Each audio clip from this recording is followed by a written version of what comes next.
Maayong adlaw kanyong tanan nga nagpaminaw karon ning tulumanon, kini ang akong suliran. Ilabi na kaninyo Dr. Rene Obra o Attorney Elaine Bathan. Ingon man sa mga artista nga maghatag og kinabuhi ning akong suwat suliran.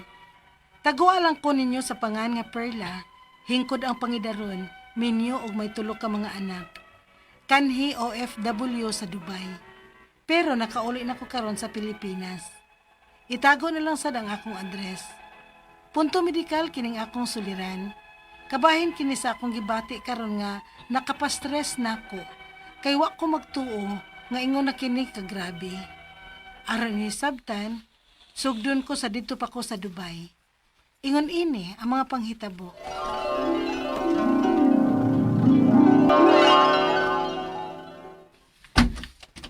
Ay, salamat gumanakas banyo, Perla. Kaya ko ni mo. Ay, kuan na ako'y nadiskubrihan sa ako. Pagamitas ako sa CRP kay di nagyud kapugan ng akong kaihiun. Uy, istorya ta inigawas na ako. Unsa man ka ni?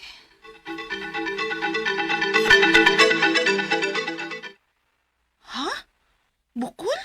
Lagi, may bukol ang akong wa nga suso. Hala? Dako ba? Gamay raman hinuon. Pero naagian ng nako og hikap ganina sa pagpanabon nako. O sa kuno, be? Kinadapita day Ay, na Pero sakit ba? Wa man hinuon magsakit. Mao nga wa gyud dayon ko makabantay ini. Uy, pa-check up na, uy. Unya na lang siguro. Kay wa man sad ko gibati. Wa may sakit. Unsa?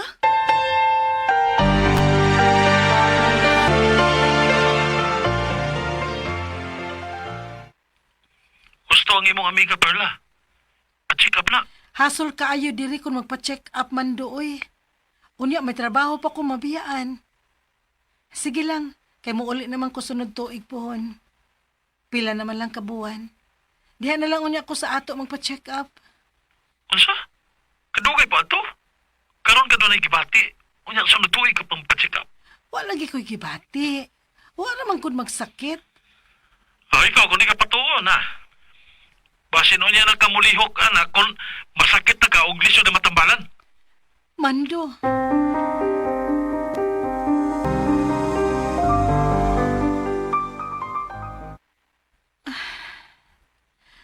Mura naman hinoon kong maparanoid aning bukol sa wanak kong suso eh. Oh, naagyot siya. Akong mahikapan. Sa tuo ka na kong suso, no? Naabasad ka, ha? Suwayan na akong hikap.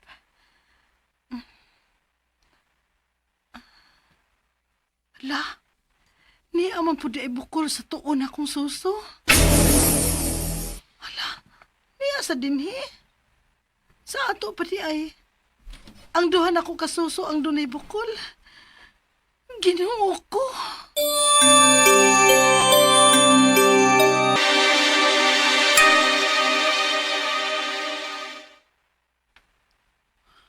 Awa ka lalaki. Daghan di siguro ng mga bukol ni mo sa imong susuday. Wa pa ko kabaw, day. Basta kay kanilang duhang ako nahikapan sa tagsan ako kasuso. Sus. Perla, uy, pa-check up na lagi, uy. Day, pero unsaon man, wa man ni siya magsakit good. Hala, no? Magpaabot pag yun kang musakit na. Wa ra man good ko gibati, Stella. Basin wa ra siguro ni, uy. O, ikaw. Kung sige na ni mong daginuto ng imong health. Aw, paabuto na lang nato nga magsakit na.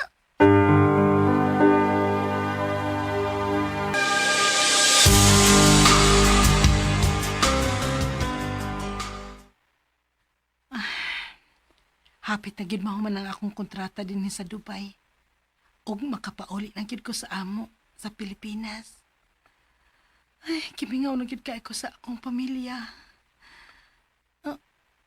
Agay.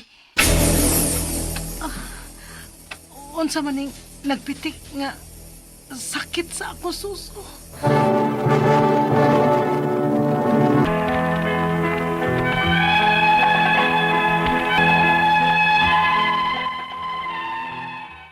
Sa kadugayan, nagsakit na gyud ang bukol sa akong suso. Magpitik o mag-uylap-uylap na ang kasakit. Gianto sa tunako, hangtod nga nakauli nako sa Pilipinas. Unya, Patsikap na ta. mahadlok man komando eh.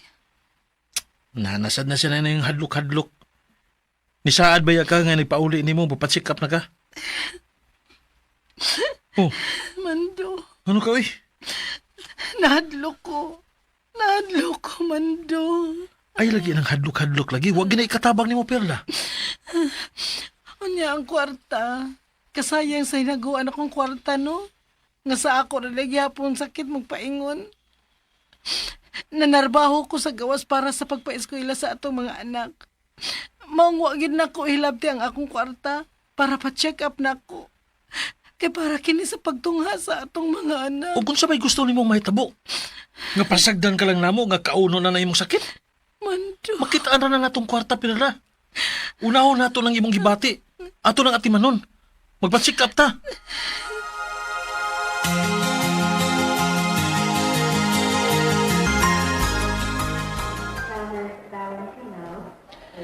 Tanawa ra. Ingon pito ko nimo nga daghan kaig mga lab test nga buhaton ani. Pila ka ning tanan taon ha? Kutob sa itong maabot. Kutob sa maabot sa budget. Buhato na to ang tanan. Ginoo ko. Kadako aning gasto ha? Ay, nalagi paghunahon na ng kwarta. Kwarta ra na, Perla. Makitaan ra na. Kung ikaw ang dili matiman, posibleng dili ka na unya na makita sa imong mga anak. Ug ka na, ang dili na ko katugutan. Mando. Sige na. Ato na hinahinayon sa pagbuhat kaning gipabuhat sa doktor nimo. Aron nga, makabalik niya alang sa mga resulta.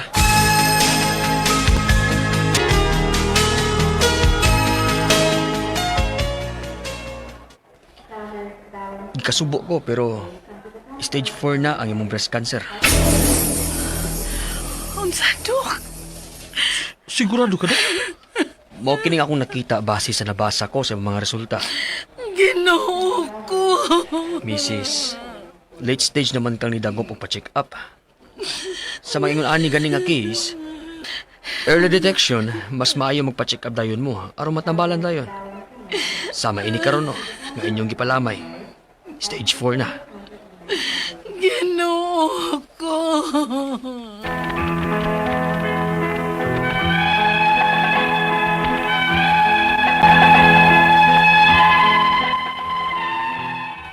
Wagid ko magdahom nga ingon na ni adto ka grabe ang akong gibati o ang akong breast cancer nga stage 4 na di ay. Ni ako karon sa kabalaka, dili lang sa akong sakit, kundili sa gastuhan. Og nag-eskwela pa ang among mga anak. Ang akong mga pangutana mao kining mosunod unang pangutana. Nagsugod raman unta to sa gamay nga bukol sa akong suso og wa ra magsakit. Ingon ba di ni ana ang timailhan nga ang maong bukol cancer na? Ikaduhang pangutana. May uban nga ang usa ka suso lang ang may bukol. Nganong ang ako duha man gyud. Posible ba nga nitabok ang cancer sa pikas na akong suso? Ikatulong pangutana. Dugay ko nga nagpa-check up kay lagi dito pa ko adto sa Dubai isip OFW. Posible ba nga kung nadali pa nako og pa-check up, dili maingon ini ka grabe? Nagtuo man gud ko nga hasol kaayo og gasto kung sa Dubai ko magpa-check up. Ikaw pa to katapusang pangutana. Pagpauli nako sa Pilipinas, nagpa-check up ko. Og matod sa doktor, stage 4 na ang akong breast cancer. Unsay mahitabo nako, og pila naman unyay ako magasto ini. May maluwas pa ba kung stage 4 na? Kay basin mag-usik lang mi sa kwarta. Palihog, tabangi og tambagi ko.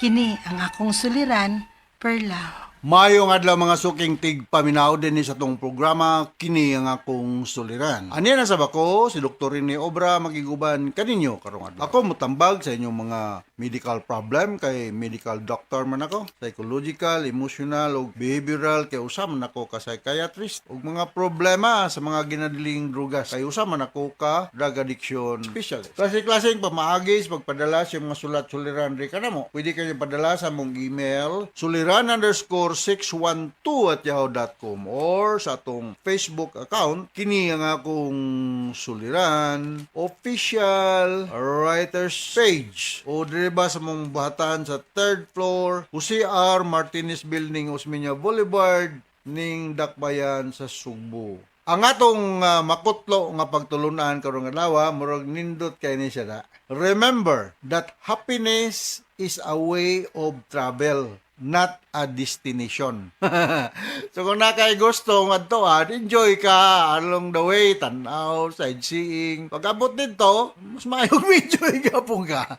Pero as you go along, paingon pa ka dito, nang lang nga nindot ang imong maagian. No? Kay kung bati ang imong magian, nya pag abot mo dito, bati gyapon, nawa na gyud, bati negative na gyud, no? Pero enjoy kay ka sa imong giagian, expected po nga happy ka once you arrive in your destination, no? So, kinana stress free ta nya enjoy the best, no? Ayan sa Lions Fair nga enjoy, play and sing, listen to the speakers of the day, the fine thoughts that they bring. I have realized that I have a part in the care of the unfortunate brothers and sisters of ours. Naman ay among motto sa Lions. So, it is voluntarism, not an employer-employee relationship. Equal footing tada bay. Why how na to dia? Parihara.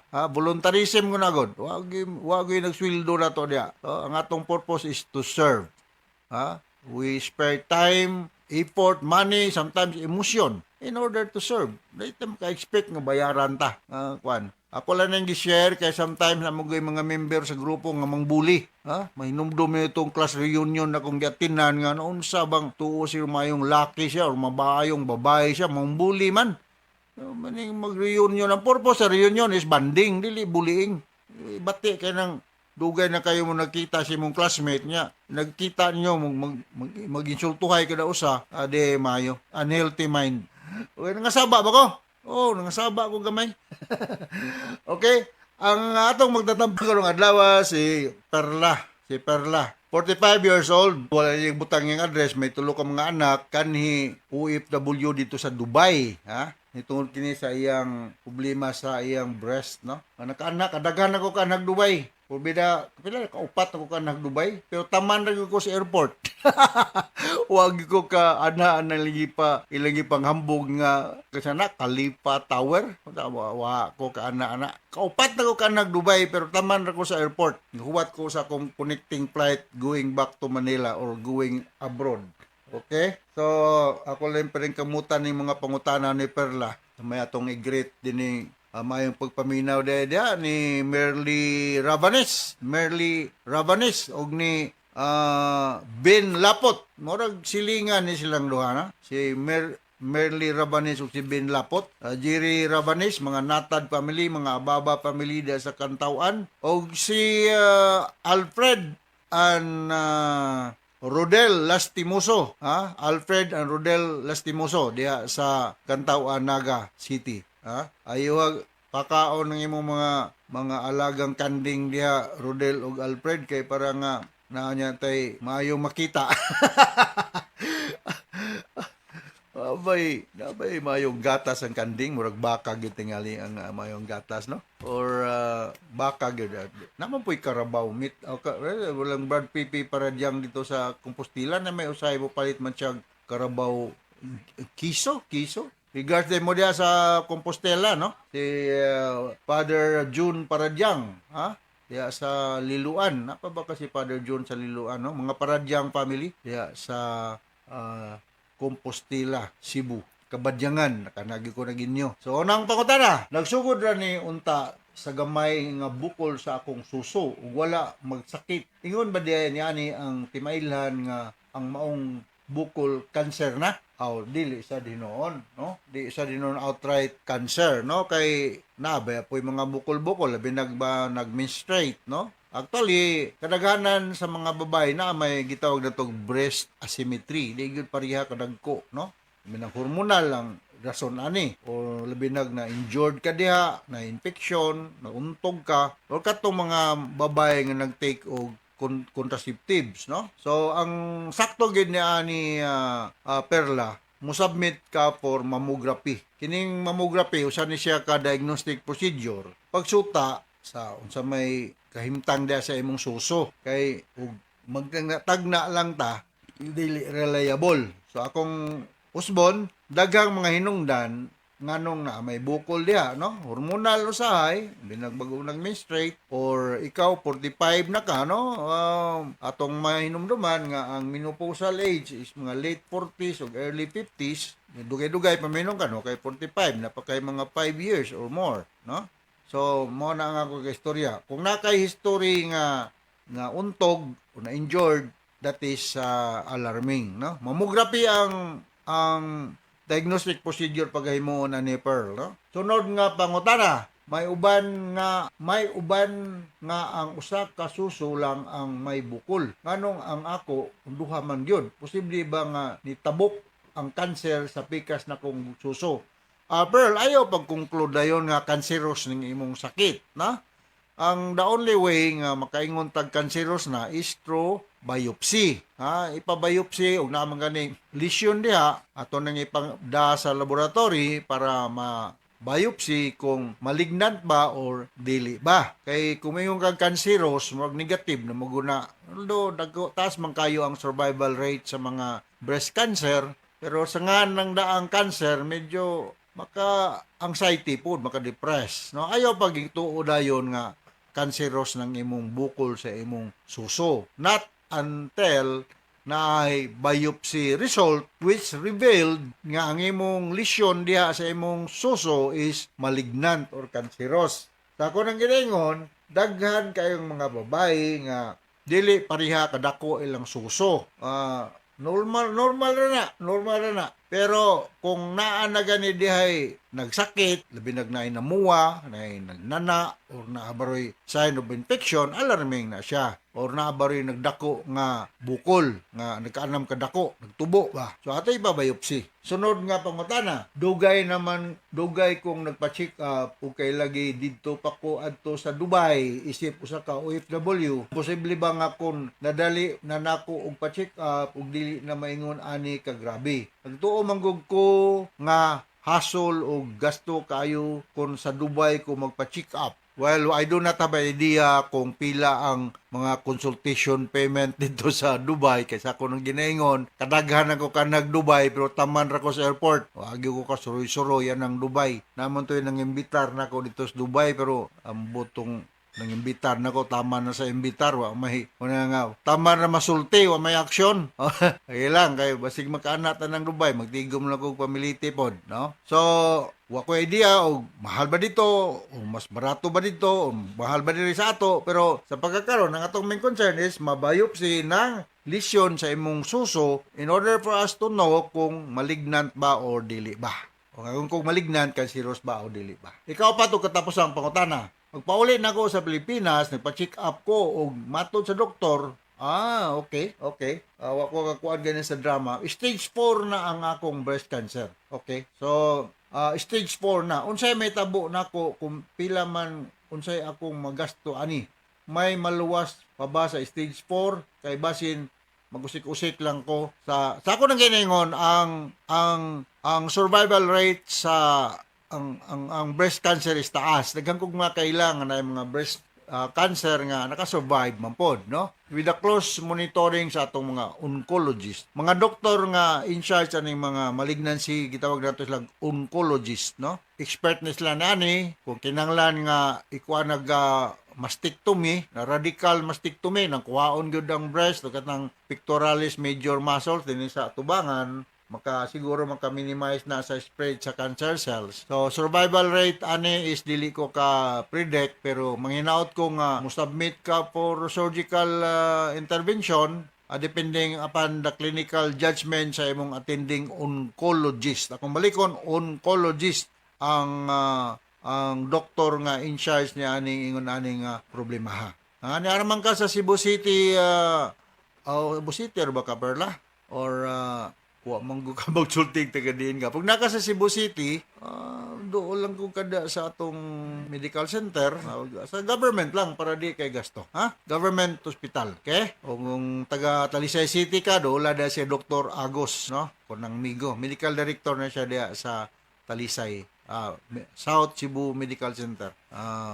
Si Makatabang, no? Okay? So, hinaot, kasabot ka sa hospital ni mo, Pearl. O gayo lang ka, bata pa mga, 45 years old, no? Taas kayong survival rate aning breast cancer kung matagan lag sakto nga pagtagad. So once again, ako si Dr. Rene Obra. Thank you very much. So sa ngalan sa among mga kauban diri sa Armen, thank you kasi makanunay ang pagpaminaw sa itong mga programa. Taas ka tag-rating din sa itong lugar. With Atty. Ellen Batahan, from Olo Baser sa Radio Mindanao Network Production Center, Radio Mo Nationwide Tatak Armen. Daghang salamat o maayong